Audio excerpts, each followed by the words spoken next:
Ci siamo chiesti allora perché Mosè ed Elia appaiono nella trasfigurazione di Gesù su questo monte, sul monte Tabor.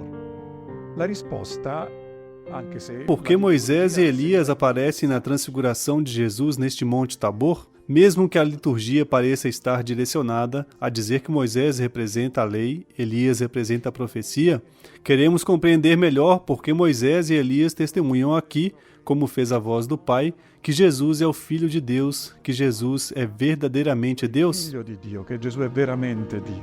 Per comprendere questo... Bem, para entender isso, devemos então voltar ao Antigo Testamento. Moisés e Elias são dois dos protagonistas da história da salvação no Antigo Testamento. Em particular, Moisés é o grande líder de Israel, cuja vida conhecemos desde o início do livro do Êxodo, e depois até o final do livro do Deuteronômio. Ou seja, sua parábola existencial percorre 4 livros do Antigo Testamento. No livro do Êxodo temos o seu nascimento, o seu chamado no Monte Sinai. Depois conduz o povo após a libertação do Egito, a partir do capítulo 19 do livro do Êxodo, para receber ali, no Sinai, o dom da lei. Por isso, o arquiteto Barluzzi quis que Moisés fosse representado aqui, nesta capela, logo na entrada, sob um dos campanários do moderno Santuário da Transfiguração. Moisés está representado separando as tábuas da lei e, no fundo, o Monte Sinai. E vemos também atrás de Moisés a sarça ardente, ou seja, o lugar onde Deus chamou Moisés, do qual escolheu Moisés como libertador do seu povo num alto monte do Antigo Testamento, o Monte Sinai. E por que então a história de Moisés está ligada ao episódio da Transfiguração? Vejamos como Deus prepara a lei no Monte Sinai.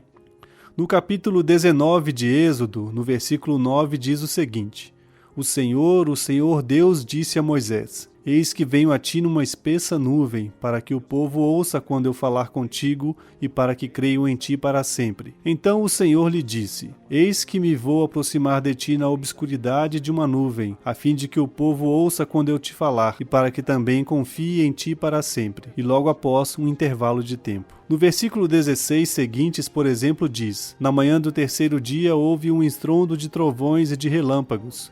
Uma espessa nuvem cobria a montanha e o som da trombeta soou com força.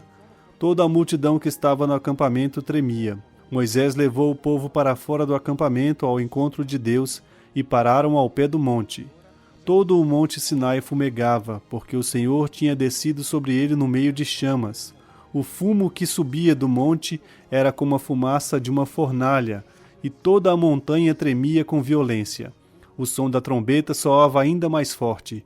Moisés falava e os trovões divinos respondiam-lhe. O Senhor desceu sobre o cume do monte Sinai e chamou Moisés ao cume do monte. E Dio gli rispondeva con una voce. Ecco, una densa nube sul... Aqui está uma nuvem espessa sobre o monte. E já ouvimos falar desta densa nuvem que cobre também o monte da Transfiguração. E aqui acontece uma revelação. Trovões, relâmpagos, o monte que está todo fumegante. Isto indica uma teofania, isto é, uma manifestação divina de grandeza, de primordial importância no Antigo Testamento. Aqui o povo no Monte Sinai é onde o livro do Êxodo nos diz, com Moisés, sob a orientação de Moisés, receberá ao longo do livro do Êxodo seguinte e depois no livro do Levítico e até um pedaço do livro dos Números, ele receberá o dom da lei. Portanto, este monte, o Monte Sinai, o Monte de Moisés, torna-se um dos lugares mais importantes. O popolo reagisce alla rivelazione di Dio tremando di paura. O povo reage à revelação de Deus tremendo de medo. Isso já ouvimos a respeito do episódio da Transfiguração. Os 3 discípulos, Pedro, Tiago e João, se prostraram com o rosto em terra e ficaram aterrorizados quando a nuvem densa deles se aproximou.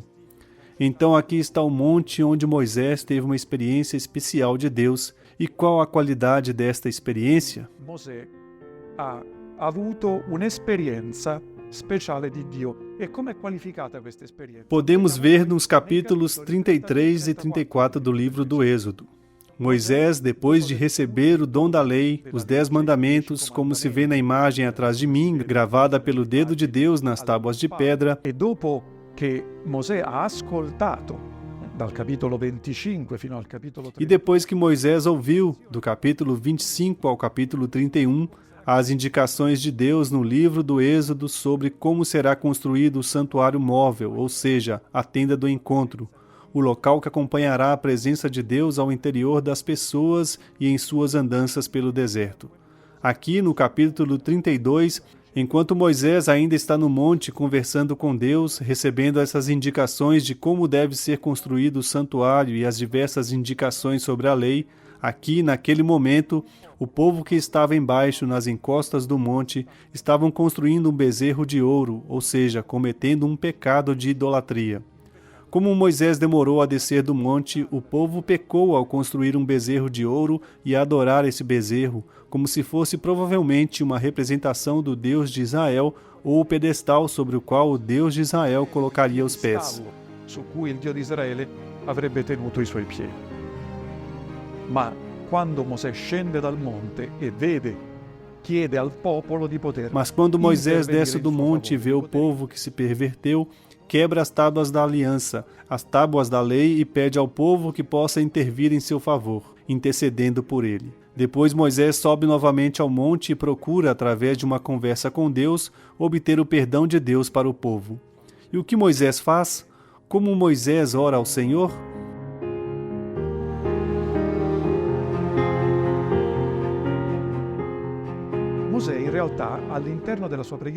Moisés, na realidade, na sua oração de intercessão, faz ao Senhor uma pergunta muito estranha. Ele pede a Deus, estamos no capítulo 33 de Êxodo, versículo 18, ele pede a Deus isto. Moisés disse: mostrai-me vossa glória. E Deus respondeu: vou fazer passar diante de ti todo o meu esplendor, e pronunciarei diante de ti o nome de Javé. Dou a minha graça a quem quero, e uso de misericórdia com quem me apraz. Mas ajuntou o Senhor: não poderás ver a minha face, pois o homem não me poderia ver e continuar a viver. Eis um lugar perto de mim, disse o Senhor. Tu estarás sobre a rocha. Quando minha glória passar, te porei na fenda da rocha e te cobrirei com a mão, até que eu tenha passado.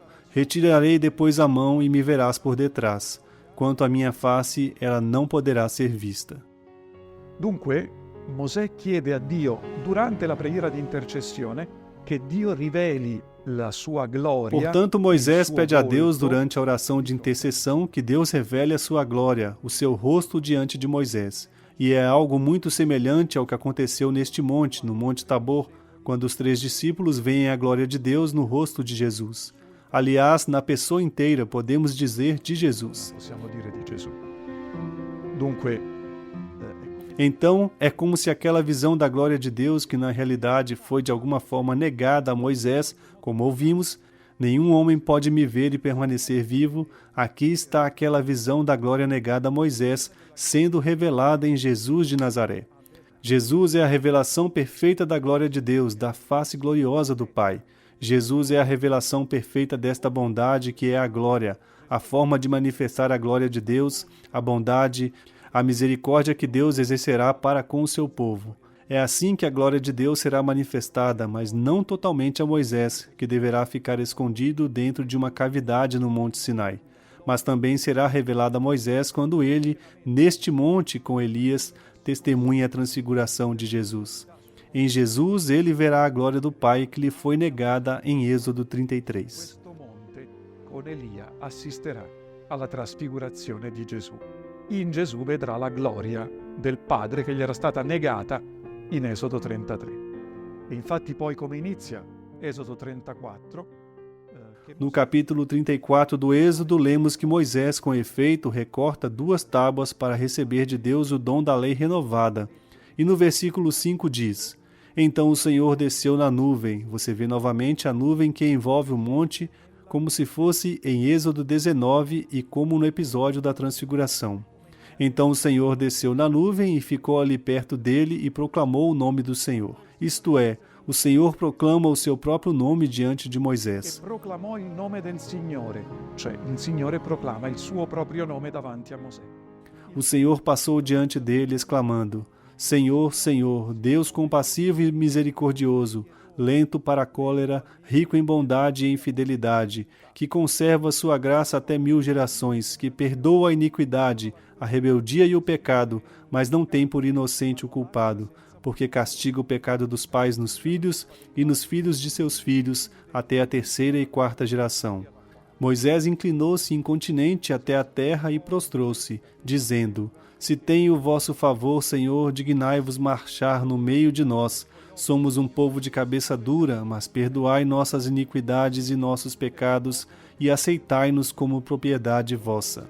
Nella rivelazione che Mosè ha sul monte Sinai in una densa nube della gloria di Dio che si manifesta come... Na revelação que Moisés tem no monte Sinai, numa densa nuvem da glória de Deus que se manifesta como o amor, misericórdia, piedade, perdão, ali Moisés experimenta plenamente o rosto de Deus, que é um rosto misericordioso. Mas Moisés não consegue ver plenamente a face desse Deus misericordioso. Sua visão é adiada, e adiada até quando? Até o momento em que Moisés verá verdadeiramente o rosto da misericórdia de Deus plenamente revelada no rosto de Jesus aqui no Tabor. E depois de receber neste capítulo 34 do Êxodo o dom da lei renovada, Moisés tem um estranho fenômeno. O seu rosto torna-se brilhante.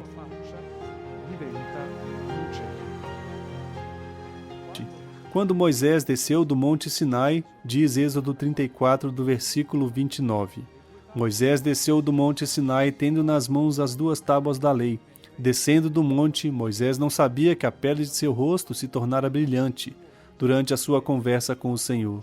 Mosè aveva conversato con Dio e la pelle della faccia del volto di Mosè era diventata raggiante, come su questo monte Tabor il volto di Gesù diventa raggiante della gloria del Padre.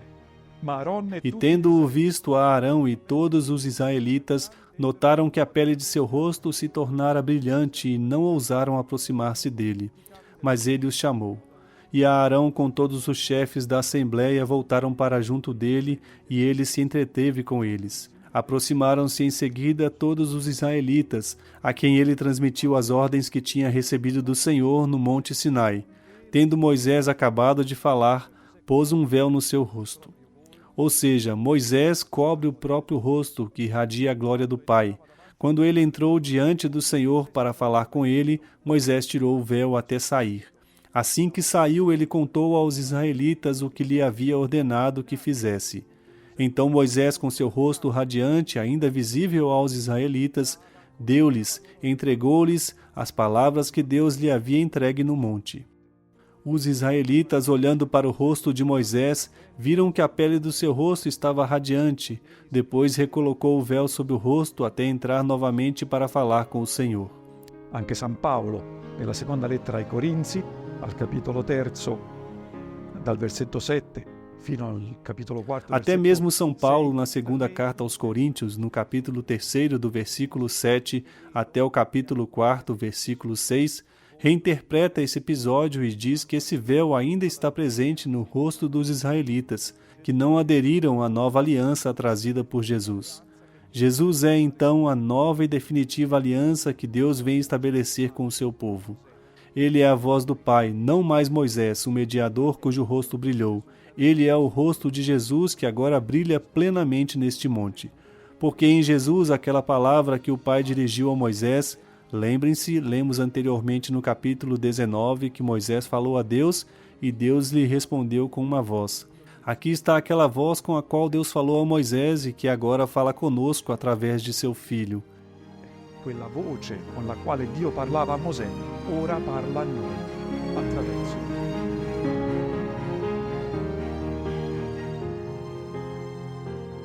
Jesus é então o novo Moisés, o verdadeiro Moisés, aquele cujo rosto agora brilha com a glória do Pai. Assim como no Monte Sinai, o rosto de Moisés brilhou com luz, brilhou com a glória de Deus que se manifestou a ele. E Jesus, não mais Moisés, é o mediador da nova e eterna aliança, uma aliança não destinada apenas ao povo de Israel como a aliança mosaica, mas aberta a todos os povos, a todos aqueles que querem ouvir a voz de Jesus, como a voz do Pai no Monte Tabor revelou aos discípulos de Jesus. a Pedro, Tiago e João: Este é o meu filho amado, ouçam-no. Ai discepoli di Gesù, a Pietro, Giacomo e Giovanni: Questo è il figlio mio, ascolta. No próximo episódio, na capela dedicada a Elias, descobriremos a sua importância nesta manifestação do Filho de Deus no Monte Tabor. Abra-se a um gesto de solidariedade e apoie a missão da custódia da Terra Santa. O Christian Media Center transmite as boas novas de Jesus, tornando conhecida ao mundo a espiritualidade dos lugares santos e a vida dos cristãos que aqui vivem. Sua contribuição nos ajudará a levar o anúncio do Senhor ressuscitado cada vez mais a todas as pessoas de todas as línguas e nações. Para nos ajudar de forma concreta, leia o QR Code. Sua escolha fará diferença.